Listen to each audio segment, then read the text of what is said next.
Добро вечер, гледате ново издание на емисијата Трилинг. 11 октомври не е само почеток на антифашистичкиот отпор.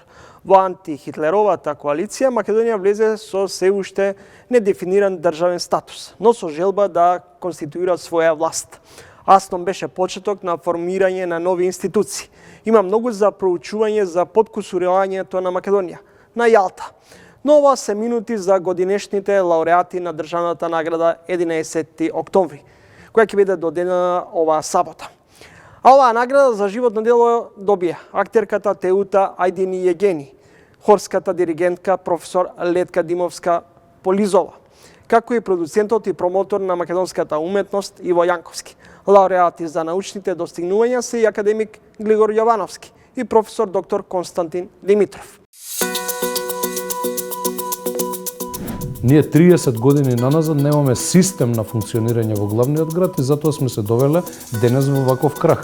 Многу е ефтина културата, но многу е скапо да имаш некултурен народ. Проблемот е во немањето во моментов на доволно политичка волја, нити во однос на проширувањето воопшто да влезе квалификуваното мнозинство во сите меѓучекори, нити пак во однос на Македонија. Ако имате ингеренции за уривање, ќе уривате дивоградби? А зошто мислите дека не би урил? Тие дивоградби не се најголем дел од нив од вчера и од завчера. Тие постојат таму во 15-20 години. Мислам дека нема доволна дисциплина, нема доволен професионализам, нема доволна едукација. Јавно предпријатие нема да биде приватизирано. Од моја страна одговорно тврдам. Бизнисот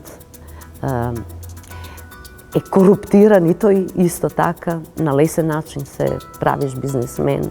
Надлежните институции треба да дадат информации за тоа кои се елементите врз кои што се дошло до заклучок дека сме напад на хибриден напад и каков.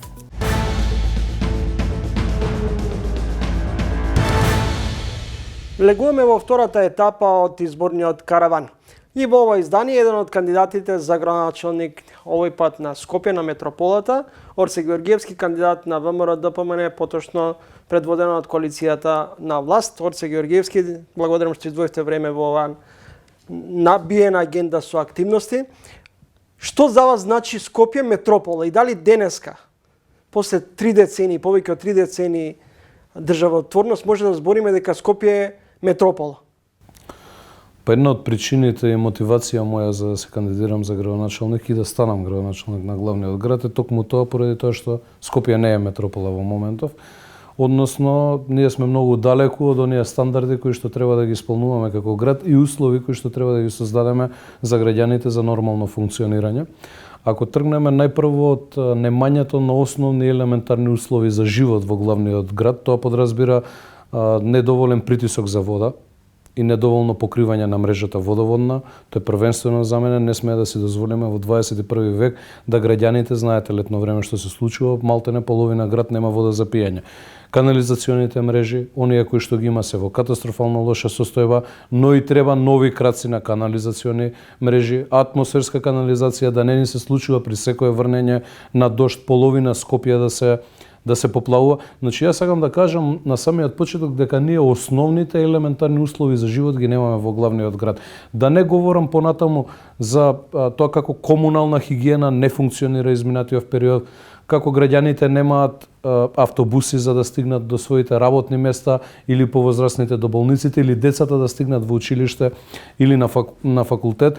Така што Скопје генерално е руинирано целосно изминатиот период, дополнително влијаеше во сето тоа ангажманот на Арсовска, не за да ги подобри состојбите, туку да го доуништи градот Скопје. Господин Георгиевски, кога велите дека Скопје не е метропола, кој го избербати главниот град на Македонија? Даниела Арсовска, која беше ваш кандидат, за кој говорам ваш како ВМРО ДПМН, за пред неколку години кога рековте дека овој е вистинскиот кандидат, за потоа да се повлечете и да се покајате на некој начин. Видете, Чомовски, јас бев прв во јавност, уште еднаш да прецизирам, кој што влезе условно кажано во конфликт со Арсовска и прв во јавност се извинив за тоа што сум дал поддршка за Арсовска во минатото. Де факто таа е кардинална грешка и јас сум тука да ги поправам состојбите после овие избори. Но кога говориме ние за овие немање на основни елементарни услови за живот, тоа не е само изминативе 4 години. Ние 30 години наназад немаме систем на функционирање во главниот град и затоа сме се довеле денес во ваков крах. Во 21 век, јас на моите настапи во изминатиот период не говорам за Луна паркот кој што планирам до јуни месец 2027 година да е готов, или не говорам за нов крак жичарница до средноводно, не говорам за, не знам, за универзална сала која што веќе е влезена во фаза на реконструкција или некои други проекти поголеми. Јас говорам изминатиот период, бидејќи граѓаните најголем проблем имаат со немањето на основни хумани услови за живот.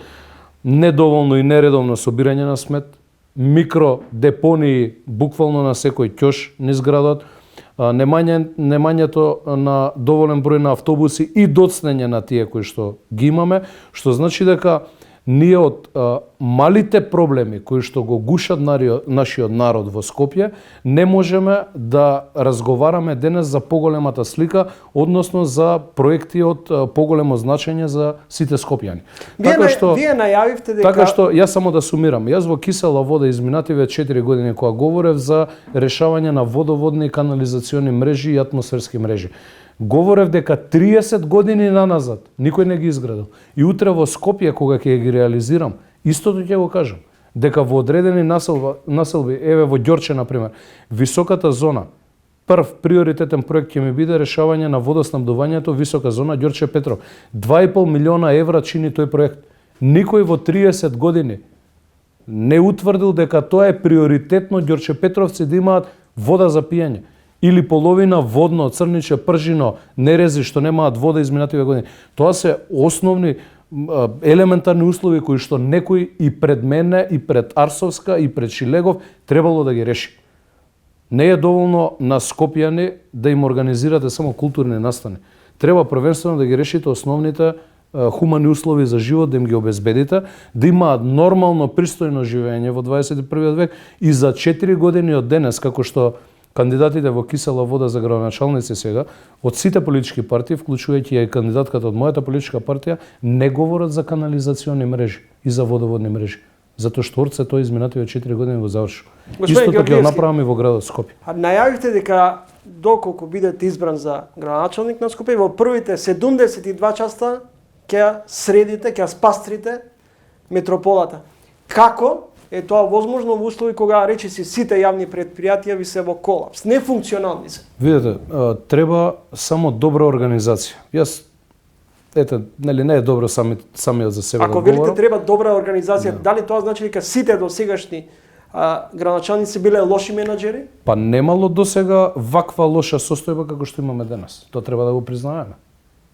И тоа е фактичка состојба. Но кога велам за добра организација, јас сметам дека добро знам да ги организирам состојбите и да ги решам проблемите, така да во првите 72 часа, како што најавив, јас одговорно тврдам дека градот ќе биде исчистен и ќе се направи една голема генералка, во која што нема тоа да го направи само градот, туку тука ќе помогнат сите општини. Тоа е организација, Чомовски. Ние изминативе 4 години не сме имале координативен состанок со градот Скопје. Тоа е недопустливо. Без разлика кој на која политичка партија припаѓа. Јас како председател на ЗЕЛС мислам дека покажав изминативе години откако ја водам таа институција како треба да функционираме сите заедно кога станува збор за интересот на граѓаните. И јас во тие 72 часа, освен што ќе ја пуштам целосно на располагање целата механизација на градот Скопје и јавните предпријатија, тука ќе ги повикам сериозно да се вклучат сите општини, но да се вклучат и општествено одговорни компании. Сите ќе излеземе и граѓаните ќе излезат. Како ќе се справите со урбаната мафија, со градежната експанзија која веројатно создава сериозен проблем во Скопје, се сведува на бетон, зелениот се помалце? Јас мислам дека покажав како тоа во пракса изгледа со општина Кисела вода. Прв кој што ќе го споменам е меѓународниот конкурс за расадник, каде што требаше да има 99 згради, сега нема згради. Црниче и Пржино направете слободно проверка во секторот урбанизам кај мене, откако јас сум градоначалник. Нема издадено одобрение за градба со повеќе од 4 стамбени единици. Во минатото на одобрение за градба на куќа по 32, по 40, по 28 стамбени единици се издава одобрение.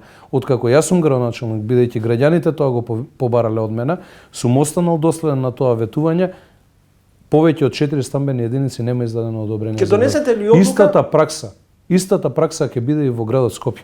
Ќе донесете ли одлука за мораториум, односно за забрана на одреден период на изградба на згради? Тоа ќе го одлучиме со тимот урбанистички кој што ќе работи со мене. Јас не сум урбанист, но врвни имиња се вклучени околу мене кои што ќе работат на таа проблематика. Господинот Ралев, господинот Марина, господинот Горан Миовски, Славе Трпески кој што беше во катастар на времето. Така да една сериозна организација ќе биде тоа, би рекол, од експерти кои што ќе помогнат во процесот да ние го растеретиме ова дехумано градење, особено во централното градско подрачје. Мојот концепт е градот да се шири, но во периферија.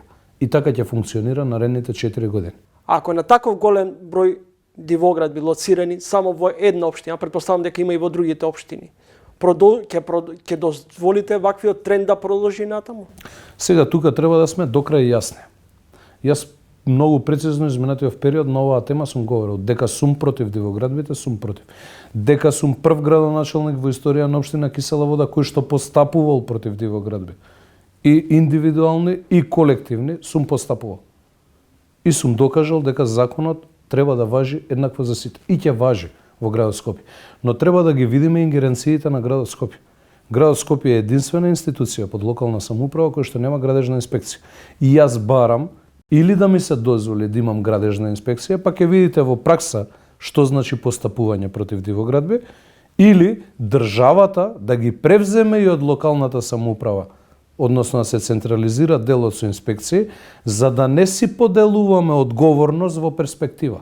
Ако имате ингеренции за уривање, ќе уривате дивоградби? А зошто мислите дека не би уривал? Вклучувајќи, например, и во Чаир, и во општина... Има објекти во кои што живеат граѓани. Тие треба да бидат безбедни објекти. И таму треба да се направат строги контроли. И јас не знам зошто до сега државниот инспекторат не постапил. Затоа што честно треба да кажеме дека тие дивоградби не се најголем дел од нив од вчера и од завчера. Тие постојат таму по 15-20 години. Но треба да се провери каква е состојбата на истите, да има темелни контроли, онаму кои што живеат граѓани.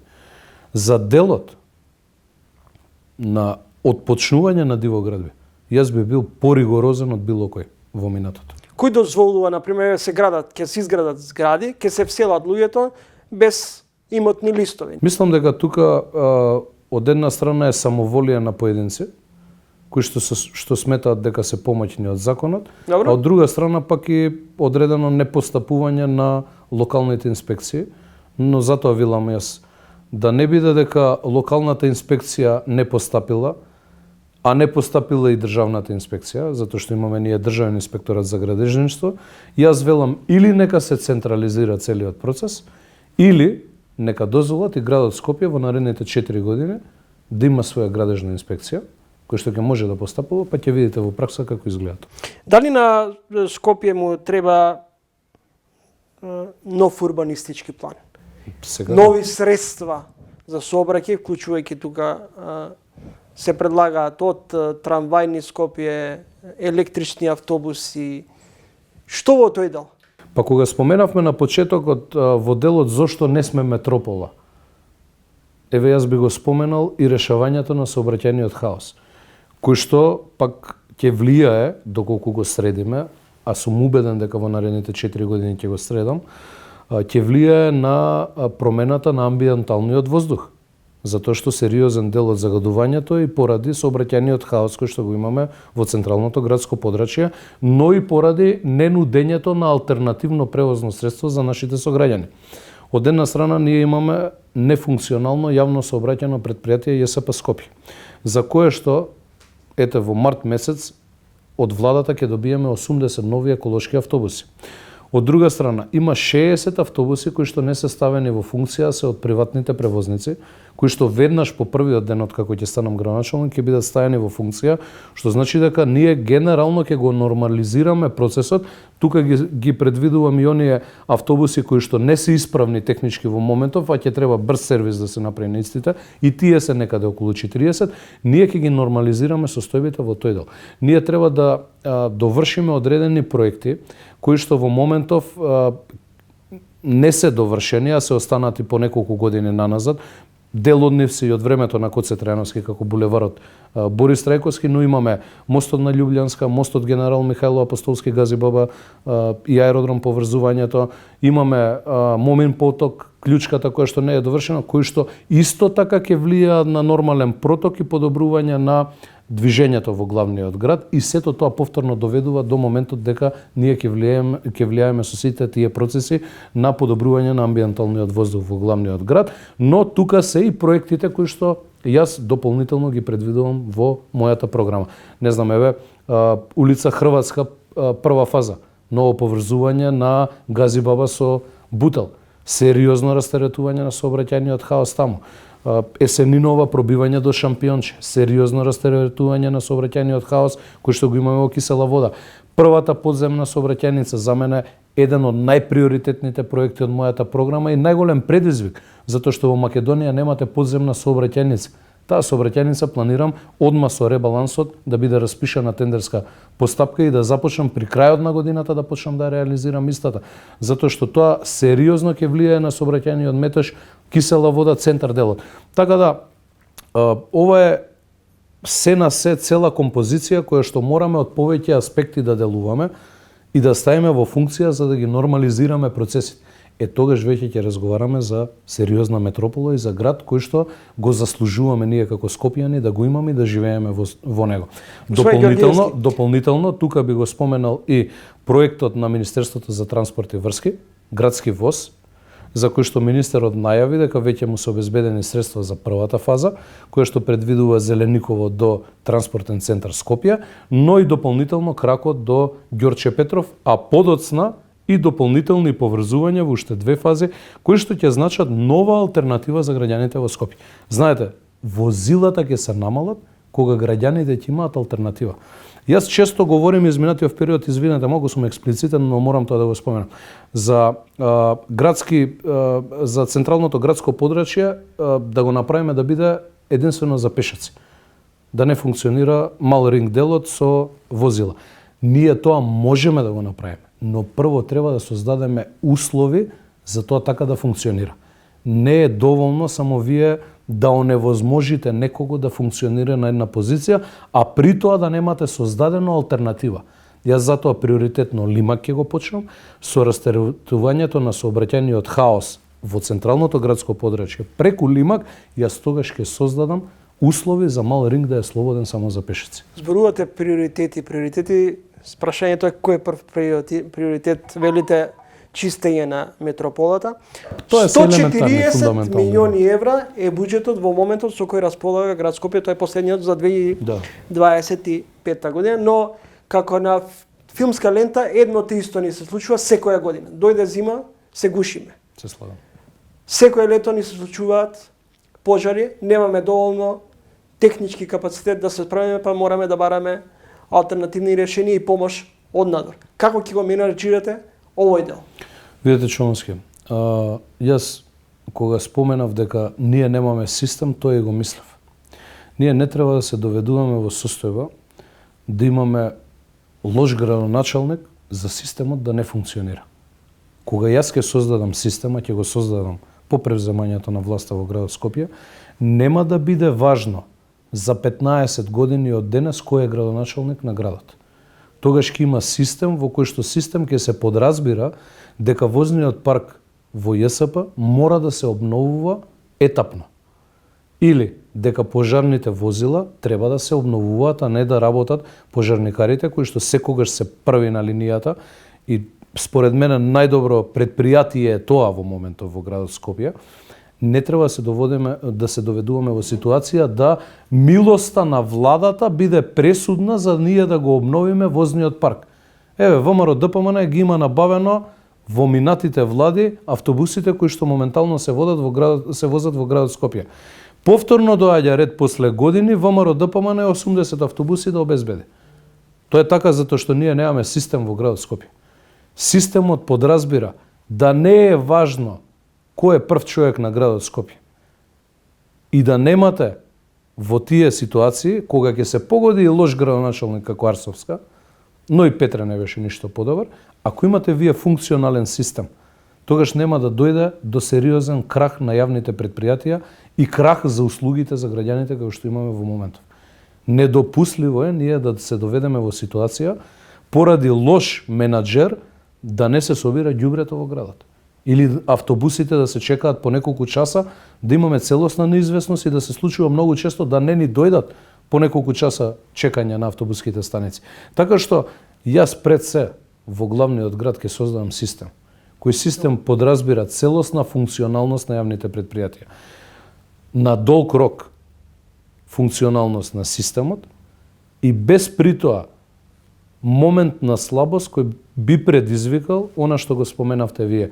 Ние да влеземе неподготвени за пожари, ние да влеземе неподготвени со функционалност на комунална хигиена или ние да се доведеме во ситуација да не можеме по неколку часа да стигнеме од точка А до точка Б во движењето во главниот град. Господин Георгиевски, сметате ли дека оваа кампања, во јавноста ги слушаме реакциите и од обичните граѓани, дека е помалку неинвентивна? Се ветуваат на некој начин и брда и долени, дел од тие кога ќе ги проанализирате, дали 40-50% се остварливи. Не ви се чини дека помалку излегувате во рамки, не говорам само за вас, туку генерално сите кандидати, надвор од она што им се ингеренции, можности и капацитети на градоначалниците? Па јас ќе ми простите, но немам детално разгледано програми на другите контракандидати мои, има доста, мислам дека сме 18, но за мојата програма и моите проекти одговорно можам да тврдам дека сите се надлежност на градот.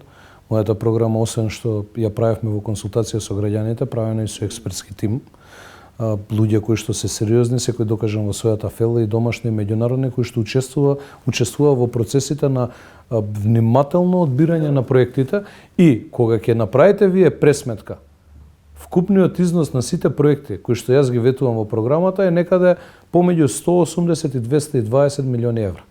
А вие сами откажавте дека буџетот на градот Скопје е 140 милиона евра. Значи се што имам јас ветено во програмата се е остварливо, се е реално и се ќе биде реализирано во наредните 4 години. Тука подразбирам и инфраструктурни проекти, и подземна инфраструктура, подразбира и обнова на постојана на возниот парк на јавните предпријатија, функционално создавање во јавните предпријатија, Луна парк, жичарница која што ќе правиме во соработка со владата, се е земено во предвид. Се е остварливо, јас одговорно тврдам. Близу 100% како во кисела вода, така и ќе бидам кога ќе завршам со мандатот во градот Скопје. А вие ќе бидете како медиуми тука да го следите. Избори за градоначалници, а теми во кои доминира и обвинува и контраобвинува од типот кој е криминалец, кој е корумпиран. Дали тоа мислите дека граѓаните, обичниот граѓани или граѓанинот на Кисела вода или на Карпош го интересира во овој момент? Или кој е предавник, а кој е патриот? Јас во моите настапи немам никогаш споменато некој од моите контракандидати. Апсолутно никогаш. Дури и во ситуација кога некои од моите опоненти постојано на настапите ме споменуваат, од проста причина што јас во оваа кампања одлучив да понудам решение, јас сум таков човек кој што меѓутоа му ракоплескате на Мицковски кога па не сум се конфронтира со опозицијата. Па видете, председателот на партијата смета дека треба да биде одговорено на одредена теза и прашање и така треба да биде на својот политички противник, на господинот Филипче. Затоа што барем Филипче нема кредибилитет во оваа држава за било што да говори, најмалку да говори за подобрување на социјалниот стандард на граѓаните, предавства и се останат. Кој знаеме од каде доаѓа Филипче и кој е главен ментор негов. Јас говорам за она што го нудам како проекти и визија за моите сограѓани и при тоа во цел изминат период не се занимавам со моите противници, така уште 10 дена се останати, ќе продолжам во таа насока. Ѓорѓевски, на крајот, точни ли се информациите дека доколку станете градоначалник на Скопје, веќе има договор дека најголемиот дел од јавните претпријатија ќе припаднат на коалицијата, односно на луѓе од ВЛЕ и од ЗНАМ? Таков договор ниту има, ниту некој разговарал за такво нешто. Сакам да бидам прецизен околу тоа, ниту пак некој помислува за приватизација, затоа што гледам дека во неумешноста на она што вие го кажавте, да понудат решение, одредени политички партии измислуваат одредени состојби и визии за во перспектива, кои што најверојатно се одлика на нив, па сакаат да ги представат како одлика на другите. Јавно предпријатие нема да биде приватизирано од моја страна, одговорно тврдам, зашто прв противник за тоа сум јас. Ниту има разговарано за евентуални директорски места или за било што со некого досега, исто така одговорно тврдам, затоа што сите сме силно фокусирани да на што поголем број на наши сограѓани во градот Скопје и ми ја презентираме квалитетно нашата програма и нашата визија за главниот град. После изборите ќе следи период кога ќе треба да се делува брзо во однос на кадровата политика, но на сите позиции ќе има лица кои што ќе бидат приближно спремни на она што сум јас, да дадат се од себе за да ги нормализираме процесите и да ги подобриме условите во градот Скопје за нашите сограѓани. Јас нема да си дозволам луксус да јас работам по 18-19 часа ако треба во денот, а некој друг поради одредени, не знам, коалициски договори или било што, да биде на позиција за што мора да биде. На градот Скопје му требаат работници. Јас сум работник и ќе дадам се од себе.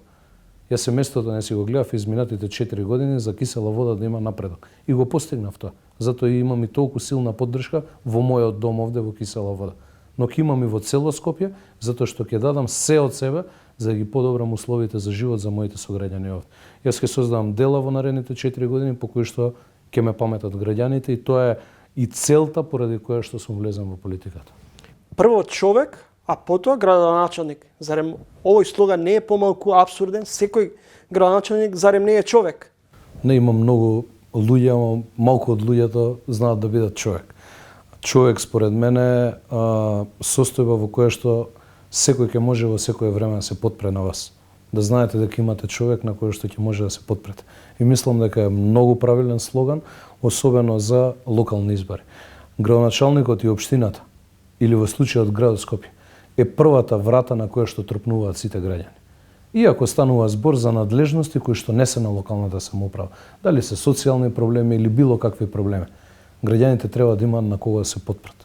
И затоа јас сум човекот на кој што ќе може да се потпрат во наредните 4 години, како што изминативе 4 години се потпираа граѓаните од кисела вода на мене. Некогаш не е се до улицата. Некогаш доволно е само да имате со кого да седнете и да поразговарате. А јас сум тој кој што ќе биде прв човек, татко на сите Скопјани, човек на кој што и за добро и за лошо ќе може да се потпрат на мене. Благодарам за интервјуто за тебе, магазинот Трилинг. Ме беше чест.